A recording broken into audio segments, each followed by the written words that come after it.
پاکستان میں ارطغرل ڈرامے نے جو دھوم مچائی ہے اس کی مثال پوری دنیا میں کہیں نہیں ملتی۔ پی ٹی وی پر نشر ہونے کے بعد اس ڈرامے نے کامیابی کے وہ ریکارڈ قائم کیے ہیں جو یہ دنیا کے دوسرے ممالک تو کیا خود ترکی بھی نہیں کر سکا۔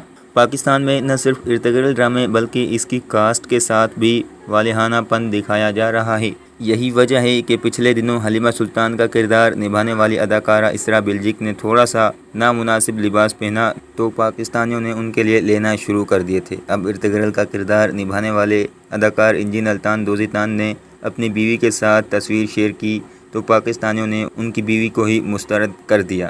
ایک خاتون صارف نے ارطغرل کا کردار نبھانے والے اداکار کی ان کی بیوی کے ساتھ تصویر دیکھ کر کہا کہ آخر تم نے شادی ہی کیوں کی۔ خاتون نے ساتھ ہی رونے اور دل ٹوٹ جانے والی ایموجیز بھی پوسٹ کی۔